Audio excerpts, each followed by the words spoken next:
Hello, it's George from Ireland. Welcome back to my channel. This is my final prediction for the US presidential election, and read no significance into me sporting a red shirt today. So it's tomorrow, the first Tuesday in November, as provided by the Constitution. That's the quadrennial presidential election. All right, spoiler alert, is going to be Donald J. Trump is going to take his second term.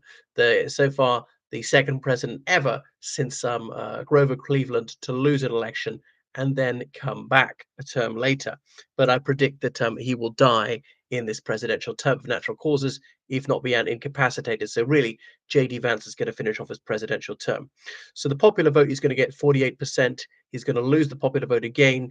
Kamala Harris is going to win it with 48.5%. Um, yeah, what else? So Trump's going to get 271 electoral votes, win by the narrowest possible margin, because as things stand, it's thought that Trump is safe to get at 419 electoral votes. Remember, there are 538 electors in the Electoral College, and 270 is victory. Anything 270 or anything over that. So if you look at the states which are virtually certain to vote Trump or probable to vote Trump, is those ones. Yeah, he's got 219. Harris starts for slightly further ahead. Miss Harris with 226 electoral votes. If you look at the states which are almost definitely going to vote for her or very likely to vote for her. You look how they voted in the past, where one candidate or other has won by a margin of over 10% last time. Those are considered blue states or red states, safe. They're purplish ones. Is the really seven ultra marginal, so the swing states. These could go either way and have changed hands several times over the past, let's say, 10 electoral cycles.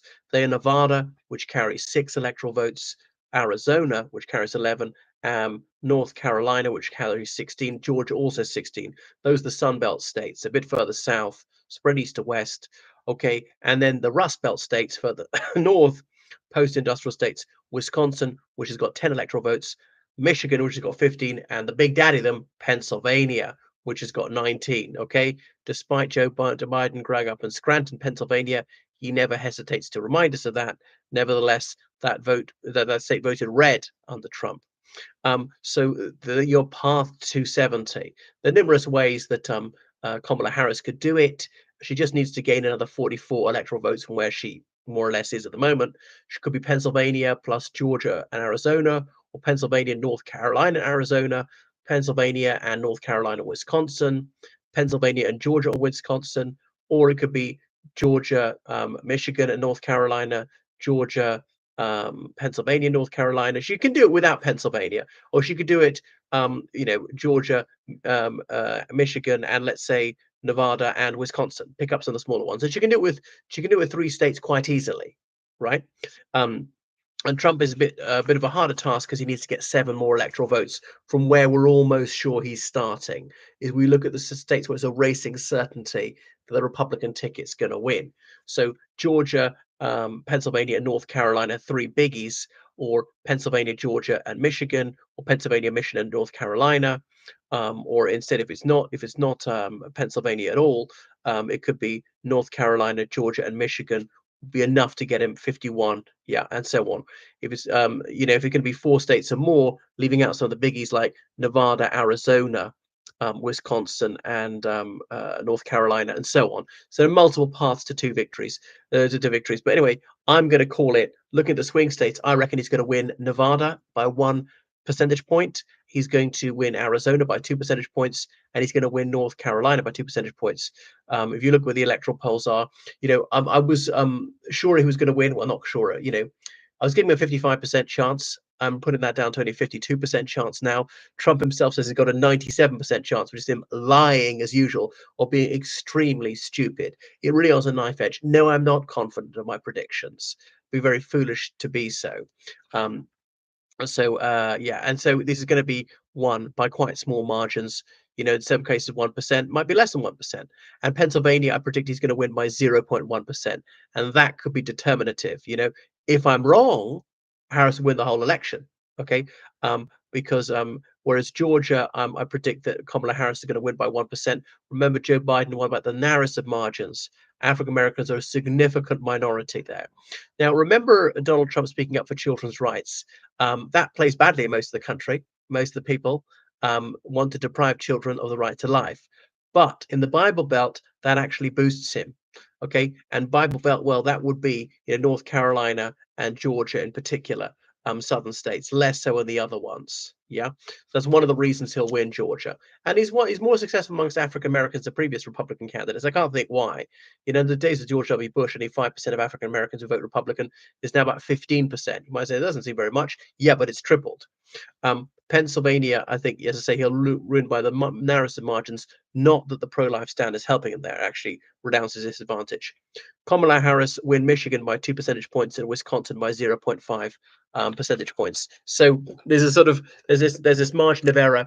Now the opinion polls have often been prejudiced against Trump. Not that they've tried to rig them or something. These psephologists, they want to get it right. They want to have a representative sample, but they realize that people who are likely to vote Trump are less willing to answer the phone or to tell them, lower social trust, which was why they've underestimated Trump and previous Republican support. So I've tried to factor that in as well. But they're not going to underestimate it by so much as before, because they've adjusted for that. The polls were more accurate last time than in 2016, when the national poll said that Hillary Clinton by 4 percentage points of the popular vote, she won by 2 percentage points, but she still lost the electoral college.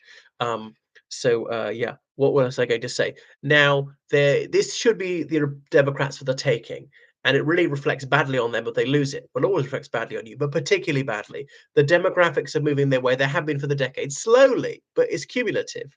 And they have incumbency. And all right, Kamala Harris is not sitting president, she is the vice president. They have no foreign war. I mean, there's war in Ukraine, war in Israel. The United States is not a combatant of these wars. No American soldiers been killed overseas for several years. And what else? They've got a growing economy. Unemployment is low. Inflation is low. It was bad like 3 years ago, but it's good now. The stock market is booming. There's quite a reason to be optimistic. Making progress with renewable energy. Crime is not particularly high. Come out of the coronavirus economy. He's done a lot to stimulate the economy. Many infrastructure projects have gone ahead. Um, Better relations with European Union countries than ever. Poor relations with Russia, that's not America's fault. Fairly bad relationship with China, not particularly worse. China hasn't dared to attack Taiwan, so really been no catastrophes on Biden's watch. Yeah, he pulled out of Afghanistan, but a high majority of Americans wanted him to do so. That was Trump's plan. Do you really want to go back in there? I haven't heard a single Republican say get back in there. So even if it was the wrong decision to withdraw, you're going to live with it now. It's not that important. It was just sheer cynical opportunism. Um, it reflects her debilities as a candidate, um, her dislikability that she did this. Not that Trump is likable; he's absolutely vile, an utterly despicable, foul ogre, a sick excuse for a human being, just pathetic, rebarbative, nauseating, the worst of the worst, just like machine gunning us with mendacity. Wow, wow, gish galloping. He's absolutely noisome. Anyway, and imbecilic. His derangement of mind is plain to see. Alzheimer's, very, very likely got Alzheimer's, symptoms of pre-Alzheimer's even 10 years ago. It was a horrible condition that his father died of. So, yeah, anyway, he's owed a heart attack or a stroke or something. Couldn't happen to a nicer bloke. Well, let's look at the states where it's not so close. I'm calling it for Kamala Harris and Tim Walz, 22%. Florida, Trump, 5%. He used to be really on a knife edge. He's going to win that not quite comfortably. Obviously, Ron DeSantis won the governorship there by a country mile. Yeah, this is a state that Obama won twice. So, it's not beyond bounds that, next time, 2028, the Democrats win that and keep it. And obviously, speaking up for babies has actually hurt Trump there, which is why he's moderated a bit. Minnesota, okay, the Democrats get that by 5%. In a way, it should be more actually, because that's Tim Walz's state where he's governor. Missouri, 14%, according to that for Trump. New Jersey, 15% for Kamala Harris.